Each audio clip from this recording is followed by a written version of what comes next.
నమస్తే welcome to cube TV నేను మీ journalist అని సో తెలంగాణలో కూడా మన ఎమ్మెల్యే ఎలక్షన్లు అయిపోయిన తర్వాత కూడా ఇప్పుడు నెక్స్ట్ రానున్న ఎంపీ ఎలక్షన్లకు సంబంధించి కూడా ఇటు గెలిచిన ఆనందంలో కాంగ్రెస్ పార్టీ ఉంటే అలాగే ఓడిపోయిన బాధలు కూడా ఎందుకంటే 10 సంవత్సరాలు వాళ్ళు ఇక్కడ పాలించారు కాబట్టి సో ఓడిపోయిన బాధలు కూడా బీఆర్ఎస్ పార్టీకి సంబంధించిన క్యాడర్ ఉన్నట్టు మనకు తెలుస్తుంది. సో వాళ్ళు బీఆర్ఎస్కి ముఖ్యంగా మనం చెప్పుకోవాల్సింది బీఆర్ఎస్కి సంబంధించిన కార్యకర్తలు అలాగే నాయకత్వం కూడా సో వచ్చే ఇప్పుడు రానున్న ఎంపీ ఎలక్షన్లు కూడా పక్కా గెలవాలి, గెలిచి మా సత్తా ఏందో చాటాలని చెప్పి కూడా ఇటు బీఆర్ఎస్ పార్టీ వాళ్ళు ఉన్నట్టే మనకు తెలుస్తుంది. సో ఇటు పక్కన చూసినట్టయితే గెలిచిన ఆనందంలో కాంగ్రెస్ పార్టీ మళ్ళీ ఈసారి కూడా ఎంపీ ఎలక్షన్లు కూడా తెలంగాణకు సంబంధించి కూడా మొత్తం అన్ని సీట్లు మేమే కొడతాం, ఒక్క సీటు కూడా బీఆర్ఎస్ పార్టీకి రానియమని చెప్పి కూడా కాంగ్రెస్ పార్టీ వాళ్ళు చెప్తున్న విషయం మనందరికీ తెలిసిందే. సో ఇక్కడ బీఆర్ఎస్ పార్టీకి సంబంధించి కూడా మొన్న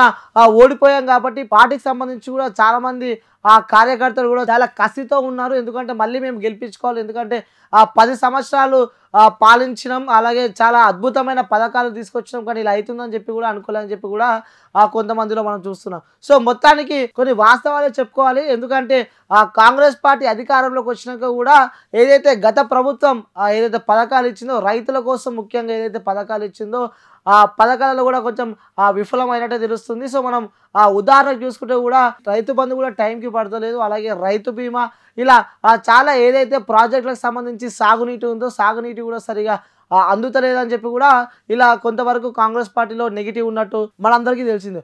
సో రానున్న ఎంపీ ఎలక్షన్ బీఆర్ఎస్ పార్టీకి ప్లస్ అవుతుందా, లేకుంటే మళ్ళీ ప్రజలు కాంగ్రెస్ పార్టీకే పట్టం కడతారా, లేక బీజేపీ పార్టీకి పట్టం కడతారా? ఇక బీజేపీ విషయానికి వస్తే మాత్రం ఈసారి పక్కా తెలంగాణలో మొత్తం మేమే ఈసారి ఎంపీ సీట్లు కొడతాం, మళ్ళీ ప్రైమ్ మినిస్టర్ నరేంద్ర మోడీ గారినే చూడాలని చెప్పి కూడా తెలంగాణలో ఎంపీ ఎలక్షన్లకు సంబంధించి కూడా ఇక్కడ ముఖ్యంగా బీఆర్ఎస్ పార్టీ కూడా అలాగే కాంగ్రెస్ పార్టీ అలాగే బీజేపీ కూడా ప్రతిష్టాత్మకంగా తీసుకున్న నియోజకవర్గం చెవెల్ అనేది చెప్పుకోవచ్చు. చెవెల్ పార్లమెంటరీ ఏరియాకి సంబంధించి కూడా ఏ అభ్యర్థులు ఏ పార్టీ నుంచో ఉన్నారు కూడా నేను క్లారిటీగా మీకు ఎక్స్ప్లెయిన్ చేసే ప్రయత్నం చేస్తాను, అలాగే వాళ్ళ బలాలు ఏ విధంగా ఉంటే చెప్పే ప్రయత్నం అయితే నేను చేస్తాను.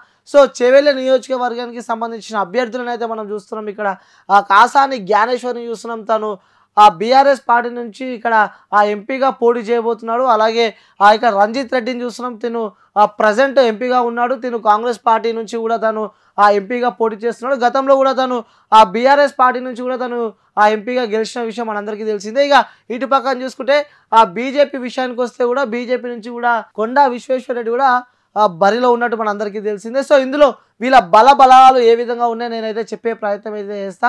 సో ఫస్ట్ ఇక్కడ మనం కాసాని జ్ఞానేశ్వర్ విషయానికి వస్తే మాత్రం తను అనునిత్యం ప్రజల్లో ఉండే వ్యక్తి, తను గత కొంత సంవత్సరాలుగా ఒక బీసీ బిడ్డ, తను బీసీలకి ఎక్కడ అన్యాయం జరిగితే అక్కడ నేను ఉన్నా అని చెప్పి కూడా అనునిత్యం ప్రజల కోసం కొట్లాడే వ్యక్తి కూడా మనం కాసాని జ్ఞానేశ్వర్ అని చెప్పుకోవచ్చు. తను ఒక బీసీ సామాజిక వర్గానికి చెందిన వ్యక్తి. అక్కడ మొత్తానికి అక్కడ రాజకీయ విశ్లేషకులకు సంబంధించి కూడా బీసీ ఓటర్లు అందరూ మాకు బీసీ అధికారంలోకి రావాలన్నా, లేకపోతే బీసీ ఇంకా ఎదగాలన్నా, బీసీలకు రాజకీయంగా బలంగా ఉండాలన్నా, బీసీలకు ఎక్కడ అన్యాయం జరగదన్నా కూడా ఇలాంటి వ్యక్తులు పక్క గెలవాలని చెప్పి కూడా బీసీలకు సంబంధించిన వ్యక్తులు కూడా ఈసారి పక్క కాసాని జ్ఞానేశ్వర్ని గెలిపించుకుందామని అనుకుంటున్నట్టయితే మనకి సమాచారం వస్తుంది. సో మనం వేచి చూడాల్సింది, ఎందుకంటే ఒక బీసీ బిడ్డ తను అనునిత్యం ప్రజల్లో ఉండే వ్యక్తి, మరి ఈసారి గెలుస్తారా లేక ప్రజల తీర్పు ఏ విధంగా ఉంటుందో మనమైతే వేచి చూడాల్సింది. సో ఎందుకు కాసాని జ్ఞానేశ్వర్ గెలుస్తాడు అని చెప్పి అక్కడ ప్రజలు అంటారు. సో నేను మీకు చెప్పే ప్రయత్నం అయితే చేస్తా. సో నెక్స్ట్ ఇక్కడ రంజిత్ రెడ్డి విషయానికి వస్తే తను కాంగ్రెస్ పార్టీలో రీసెంట్గా జాయిన్ కావడం జరిగింది. కాంగ్రెస్ పార్టీలో జాయిన్ అయిన వెంటనే కూడా తనకి చెవెల్లో ఎంపీ టికెట్ ఇవ్వడం కూడా మనం చూస్తున్నాం. ఇక్కడ ప్రజెంట్ సిట్టింగ్ ఎంపీగా ఉన్న రంజిత్ రెడ్డి విషయానికి వస్తే కూడా చాలా తనపై వ్యతిరేకత ఉందని చెప్పుకోవచ్చు. అక్కడ పార్లమెంటరీ ఏరియాకి సంబంధించి కూడా తనపై చాలా వ్యతిరేకత ఉందని చెప్పుకోవచ్చు. ఎందుకంటే తను అక్కడ లోకల్ వాసి కాదు, తను అక్కడ నాన్ లోకల్ వాసి. ఇక్కడ రంజిత్ రెడ్డి విషయానికి వస్తే తను ఒక కరీంనగర్లో పుట్టిన వ్యక్తి, అలాగే వరంగల్లో చదువుకున్న వ్యక్తి. తనకి ఇక్కడ సంబంధం ఏంటి, ఏదో కేవలం బిజినెస్ చేసుకోవడానికే ఇక్కడ ఈ ఏరియాని వాడుకుంటున్నాడు. చాలా అసైన్డ్ భూములు అలాగే ఇలా అసైన్డ్ భూములకు సంబంధించి కూడా తన పేరును మార్చుకొని కూడా తను ఆ బ్యాంక్లో నుంచి కూడా లోన్ తీసుకున్నాడు, చాలా కొన్ని కోట్ల లోన్లు తీసుకున్నట్టయితే మనకి తెలుస్తుంది. సో మనము ఇక్కడ తను సిట్టింగ్ ఎంపీగా ఉన్న రంజిత్ రెడ్డి కూడా చాలా అక్రమాలకు పాల్పడ్డాడు, భూ కబ్జాలకు పాల్పడ్డాడు. ఇలా చూసుకున్నట్టయితే అనేక తనపై అక్కడ మైనస్ ఉంది. ఎందుకంటే తను చేసిన అక్రమాలే తనను ఓడిపిస్తే అని చెప్పి కూడా అక్కడ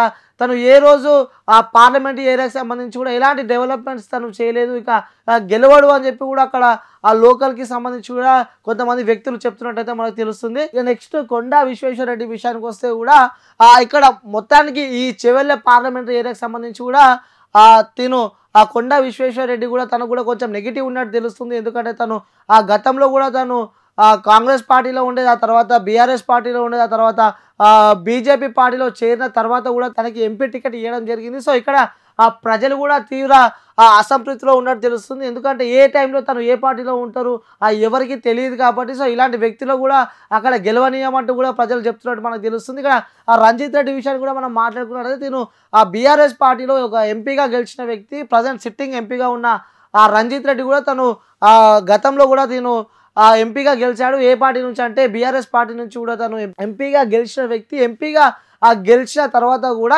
ఏదైతే తెలంగాణలో కాంగ్రెస్ పార్టీ అధికారంలోకి వచ్చిన తర్వాత కూడా వెంటనే ఆ పార్టీకి రాజీనామా చేసి కూడా ఈ పార్టీలో జాయిన్ అయినట్టుగా మనందరికీ తెలిసిందే. జాయిన్ అయిన వెంటనే తనకి కాంగ్రెస్ పార్టీ ఎంపీగా కూడా టికెట్ ఇచ్చిన విషయం మనందరికీ తెలిసిందో. సో ఈ మ్యాటర్కి సంబంధించి కూడా ప్రజలో తీవ్ర అసంతృప్తి ఉన్నట్టు మనకు తెలుస్తుంది. ఎందుకంటే తిని కూడా ఏ పార్టీ అధికారంలోకి వస్తే ఆ పార్టీలోకి వెళ్తాడో అంటే నమ్మి ఏదైతే ప్రజలు ఉంటారో నమ్మి తనకి ఓటు వేసిన ప్రజల్ని కూడా తను మోసం చేస్తాడు, తన సొంత లాభాల కోసం తను పార్టీ మారుతాడు. కాబట్టి ఈసారి మేము ఎట్టి పరిస్థితిలో రంజిత్ రెడ్డిని మాత్రం మేము గెలవనీయమంటూ కూడా చెప్తున్నట్టు అయితే మనకి కొంతమంది రాజకీయ విశ్లేషకులు అయితే చెప్తున్నారు. ఇక కాసాని జ్ఞానేశ్వర్ విషయానికి వస్తే కూడా దీని ఒక బీసీ సామాజిక వర్గానికి చెందిన వ్యక్తిగా అనునిత్యం తను ప్రజల్లో ఉంటాడు, అనునిత్యం బీసీల మేలు కోసమే తను కోరుకుంటాడు. ఒక బీఆర్ఎస్ పార్టీకి సంబంధించిన అభ్యర్థి ఇక్కడ చూసుకున్నది మొత్తం బీసీలకు ఏదైతే ఇక్కడ అన్యాయం జరుగుతుంది, ఏ పార్టీ సరిగా బీసీలకు టికెట్లు ఇస్తలేదు, కానీ ఈసారి బీసీలకు మాకు టికెట్ వచ్చింది, ఈసారి బీసీలో అందరం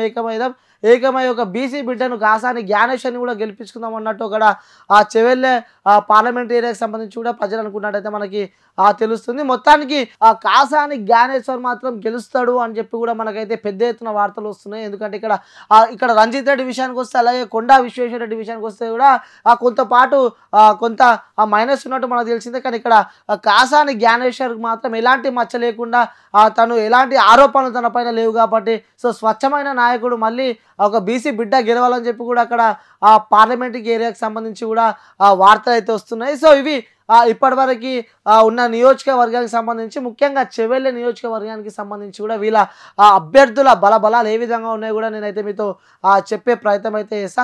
ఇంకొక నియోజకవర్గం గురించి పూర్తిగా ఎక్స్ప్లెయిన్ చేసే ప్రయత్నం అయితే చేస్తా.